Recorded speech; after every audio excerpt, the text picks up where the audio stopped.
मैं बताएंगे world no tobacco day जो है ये क्या है और कैसे मनाया जाता है। जी, जो ये वर्ल्ड नो टोबैको डे है, ये दुनिया भर में 31 मई को हर साल मनाया जाता है।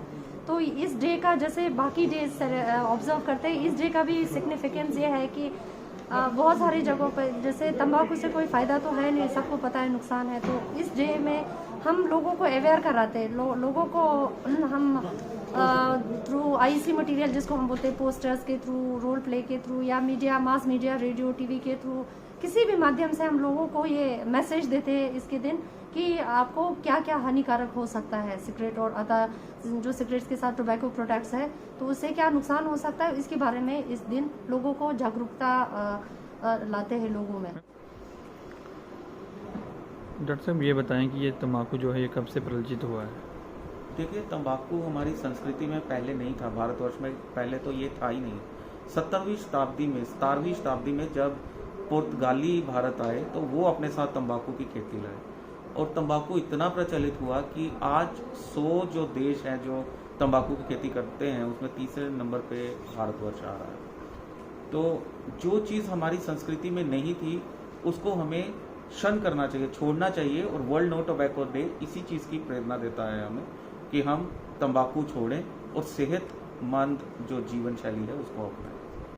देखिए, तंबाकू के एक तो पूरे लगभग शरीर के सभी ही अंगों पे दुष्प्रभाव हैं, जिसमें जो कॉमनली जो इन्वॉल्व ऑर्गन्स हैं उसमें जैसे लंग्स हैं। लंग्स में सांस की बीमारी जिसको सीओपीडी कहते हैं, या इंटरस्टिशियल लंग डिजीज़ है, या किसी को अस्थमा की प्रॉब्लम है तो वो बार बार उसको अटैक उसको बार बार ज़्यादा आएंगे।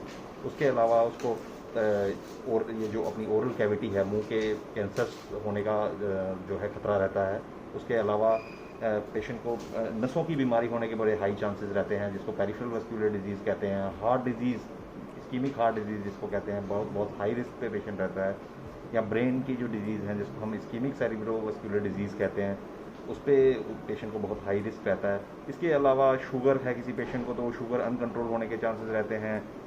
बोन्स पे इसका अफेक्ट रहता है जिसको हम बोन्स वीक होना या ऑस्टियोपोरोसिस कहते हैं। तो ऑलमोस्ट इसके सभी ब्लड प्रेशर जो है वो बहुत मतलब इसको टेंडेंसी होती है कि निकोटीन से ब्लड प्रेशर जो है वो राइज करेगा। और इसके अलावा कैंसर्स ऑलमोस्ट मेरे ख्याल में सारे ही कैंसर जो है इसके स्मोकिंग की वजह से जो है उनका smoking is the risk factor. तो उसके बारे में हमारे जो है कैंसर विशेषज्ञ आपको बताएंगे। डॉक्टर साहब ये बताएं कि मैं आजकल महिलाएं भी तम्बाकू का सेवन जो है वो उसमें भी करने लगी हैं, तो क्या लगता है कि जिस तरह से प्रेग्नेंट वुमेन्स हैं क्या उनके ऊपर कितना प्रभाव पड़ेगा। हाँ, ये आपने बहुत अच्छा सवाल पूछा। एक तो जो फीमेल्स में है, फीमेल्स में जो है वो रिलेटिवली जो है डोजेज जो है वो मेल्स के कंपैरिजन में कम चाहिए होती है सेम इफेक्ट लाने के लिए। सेकेंडली, जो प्रेग्नेंट फीमेल्स हैं, अगर प्रेग्नेंट फीमेल्स स्मोकिंग करती हैं तो उसमें उनको प्री टर्म डिलीवरी में समय से पहले डिलीवरी होने के चांसेस, या IUGR इंट्रा यूट्राइन बच्चे का जो है वजन कम होने के चांसेस, या रिकरेंट अबॉर्शन होने के चांसेस, या ये सब चांसेस मतलब उसकी जो प्रेगनेंसी उसकी हमेशा रिस्क में ही रहेगी। तो प्रेग्नेंट फीमेल्स को तो टोटली ये smoking, whether it is active की खुद स्मोकिंग कर रही है या पैसिव स्मोकिंग है जो किसी की स्मोक का धुआं है, वो बिल्कुल टोटल अवॉइड करना चाहिए। ये तो बिल्कुल प्रेगनेंसी हाई रिस्क में रहेगी। डॉक्टर साहब ये बताएं क्या तम्बाकू से कैंसर हो सकता है। बिल्कुल। धूम्रपान हर तरह के कैंसर, आप चाहे बॉडी के किसी भी पार्ट का हो, हर तरह के कैंसर के साथ इसी ना कहीं कोई एसोसिएशन है। जहाँ से हम स्मोकिंग मुंह से स्टार्ट करते हैं तो हमारा पूरा intestinal tract, GIT gastro intestinal tract, ये पूरा इन्वॉल्व, मुंह लिप से लेके मुंह, फूड पाइप जिसको हम ईसोफेगस कहते हैं, पेट, स्टमक, नीचे small intestine, large intestine, anus तक, सबके साथ इसकी एसोसिएशन है। उसके बाद इसका रेस्पिरेटरी सिस्टम जो हमारा लंग्स के साथ, ट्रैकिया, इनके साथ। इसके अलावा औरतों में बच्चेदानी के मुंह का कैंसर, सर्विक्स का, ये हमारा यूरिनरी ब्लैडर के कैंसर, मतलब ऑलमोस्ट हर तरह के। और ब्लड कैंसर्स में ये AML, एक्यूट माइलॉइड ल्यूकीमिया, इसके साथ इसकी एसोसिएशन है कि कैंसर के साथ जो है हर तरह के कैंसर का जो कोई ना कहीं पे एसोसिएशन स्मोकिंग के साथ है। डॉक्टर साहब ये बताएं कि क्या तम्बाकू छोड़ने से काफ़ी सारी बीमारियों से बचा जा सकता है, और क्या जो है कौन से डॉक्टर के पास जाना चाहिए अगर तंबाकू को छोड़ना हो या कोई भी नशे की चीज़ को छोड़ना हो तो। जी, जो तम्बाकू एक ऐसा पदार्थ है, नशीला पदार्थ है जो सबसे ज़्यादा दुनिया में इस्तेमाल होता है बाकी नशीले पदार्थों के कंपैरिजन में, क्योंकि ये आमतौर पर आसानी से अवेलेबल होता है और इलीगल नहीं है। तो इसे छोड़ने के लिए दो तरह की ट्रीटमेंट करते हैं डॉक्टर्स। एक तो फार्माकोथेरेपी, यानी कि दवाई देके हम छुड़ाने की कोशिश करते हैं, और दूसरा साइकोथेरेपी, जिसे काउंसलिंग कहते हैं, जिसे आम भाषा में कहते हैं काउंसलिंग करवाने के लिए। ठीक है, तो छोड़ने के लिए काउंसलर्स होते हैं, डॉक्टर्स होते हैं, स्पेशल डॉक्टर जो उसके होते हैं उसे आम साइकेट्रिस्ट होते हैं, वो हेल्प करते हैं, और काउंसलर्स होते हैं हमारे पास, जैसे साइकोलॉजिस्ट या दूसरे काउंसलर्स। मेडिसिन हम इसमें जैसे निकोटीन च्युइंग गम जो आम बाज़ार में उपलब्ध होते हैं केमिस्ट की दुकान पे, वो लोग ऐसे भी खरीद सकते हैं, और डॉक्टर की सलाह से भी मिल जाते हैं वो। उसके अलावा कुछ खास दवाइयाँ होती हैं जो इसको छोड़ने में मदद करती हैं। 100% इफेक्टिव तो नहीं होती हैं, लेकिन हेल्प करती हैं जो लोग छोड़ना चाहते हैं उनको। उसके अलावा जो थेरेपी होती है उसको कहते हैं मोटिवेशनल इन्हांसमेंट थेरेपी, यानी कि इंसान की पेशेंट के मोटिवेशन बढ़ाते हैं इसको छोड़ने में, और ये काफ़ी हद तक छुड़ाने में मदद करती है बड़ी थेरेपी। उसके अलावा इंसान घर में खुद भी कोशिश कर सकता है, लेकिन सिर्फ कोई 10-20% लोग ही खुद अपने बलबूते पे छोड़ पाते हैं। बाकी लोगों को छोड़ने के लिए प्रोफेशनल हेल्प चाहिए होती है। तो उसके लिए साइकेट्रिस्ट हैं हमारे हॉस्पिटल में, काउंसलर्स हैं हमारे हॉस्पिटल में।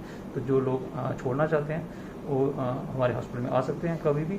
जीएमसी कठुआ में ये सुविधा उपलब्ध है। साइकेट्रिस्ट भी हैं, मेंटल हेल्थ डॉक्टर्स भी हैं, और साइकोलॉजिस्ट और काउंसलर्स भी हैं। डॉक्टर साहब ये बताएं कि क्या तंबाकू का कोरोना वायरस से कोई संबंध है? जी, ये बिल्कुल ही एक सही सवाल है आपका। तो इसमें तो डायरेक्ट लिंक भी है, इनडायरेक्ट लिंक भी है।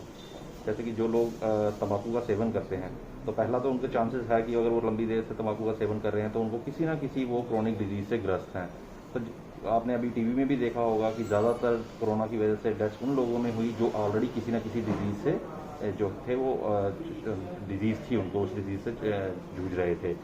सेकेंड इफेक्ट है कि जो स्मोकिंग की वजह से आपके लंग्स का जो है, आपकी क्लियरेंस म्यूकस, मतलब अपनी लंग्स की कैपेसिटी कम हो जाती है।